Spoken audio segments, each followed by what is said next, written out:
Assalamualaikum warahmatullahi wabarakatuh. Salam sejahtera untuk kita semua. Siang hari ini saya akan sharing tentang efek samping kemoterapi. Tahukah sahabat portal kanker bahwa kemoterapi mempunyai efek samping loh? Seperti yang sudah saya ceritakan di beberapa episode yang lalu.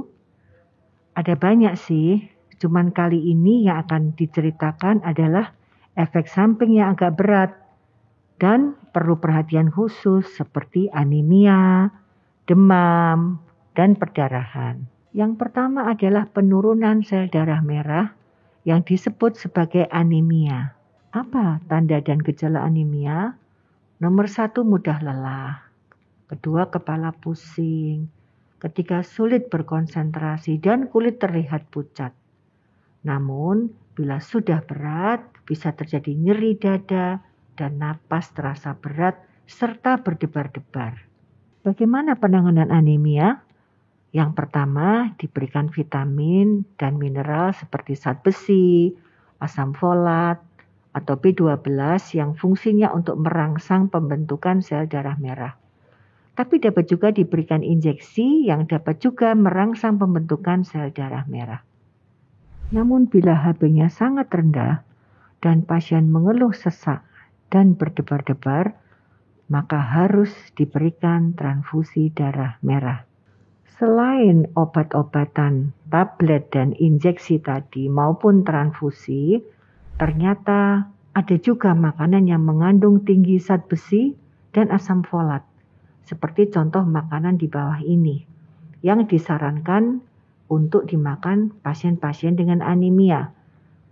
Contohnya 11 makanan yang mengandung zat besi yaitu bayam, ati dan jeroan, daging, brokoli, tahu, coklat, ikan dan telur, serta 12 makanan yang kaya kandungan folat yaitu sayuran hijau, jeruk, pepaya, alpukat, biji-bijian, kacang-kacangan, bunga kol, bit, dan paprika.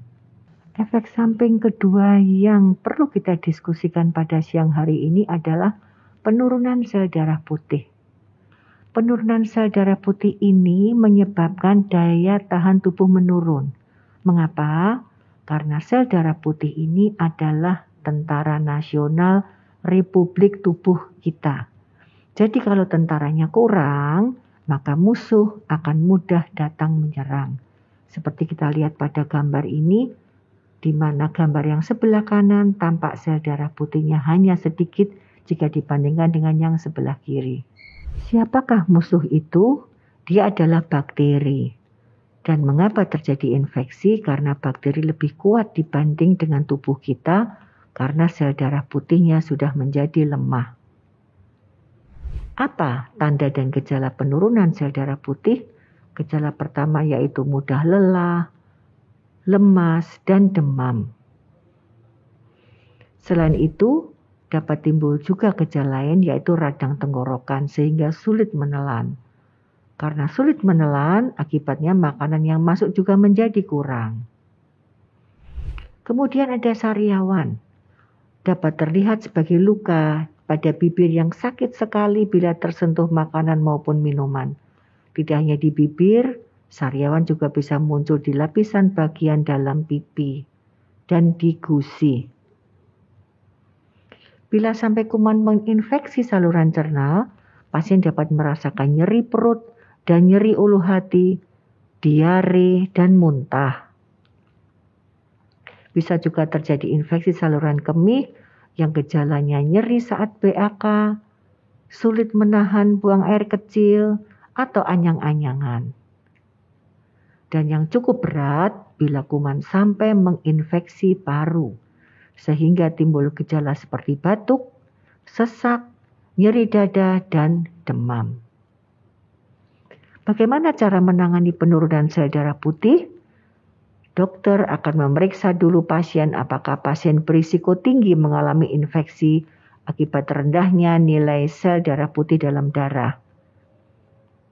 Jika pasien berisiko tinggi, akan diberikan obat suntik untuk meningkatkan jumlah sel darah putih dalam darah, dan dokter juga akan melakukan penyesuaian terhadap dosis kemoterapi apabila sel darah putih terus-menerus rendah. Selain diberikan obat suntik, pasien juga akan diberikan antibiotik apabila dia mengalami infeksi bakteri. Pada saat sel darah putih rendah, apa saja yang tidak boleh dilakukan? Nomor 1, kita tidak boleh makan makanan yang kotor. Kita harus makan yang kita yakin bahwa itu bersih. Nomor 2, kurangi bepergian. Karena dengan bepergian kita akan bertemu dengan banyak orang yang mungkin menjadi sumber infeksi. Nomor 3, gunakan masker apabila harus berada di tempat umum. Nomor 4, sering cuci tangan dengan menggunakan sabun untuk menambah kebersihan tangan kita dan kulit kita. Dan efek samping yang ketiga adalah penurunan trombosit. Trombosit merupakan komponen sel darah yang berperan dalam menghentikan darah. Pada gambar ini kita bisa lihat bahwa gambar sebelah kiri adalah gambar trombosit normal yang berwarna orange, sedangkan gambar sebelah kanan kita lihat yang orange atau trombosit jumlahnya menurun. Apa gejala penurunan nilai trombosit? Nomor 1, timbul lebam di kulit yang bisa timbul secara spontan atau mudah mimisan, dan pada wanita yang sedang haid maka haidnya akan berkepanjangan. Lalu bagaimana cara mengatasi penurunan nilai trombosit? Nomor 1, pasien dapat diberikan obat-obatan yang dapat merangsang pertumbuhan trombosit sehingga jumlahnya dapat normal kembali.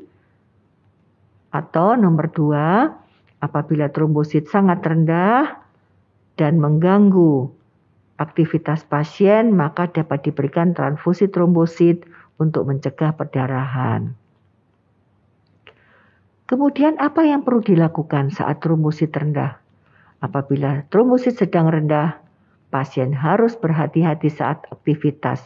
Hindari aktivitas yang meningkatkan risiko perdarahan seperti menggosok gigi terlalu keras, teriris saat menggunakan pisau, dan olahraga yang berhubungan dengan benturan seperti voli, sepak bola, dan lain-lain. Demikian sahabat Portal Kanker, informasi mengenai efek samping kemoterapi. Pada episode berikutnya akan disampaikan efek samping kemoterapi lain yang lebih ringan. Oleh karena itu tetap bersama Portal Kanker yang dipersembahkan by Vince.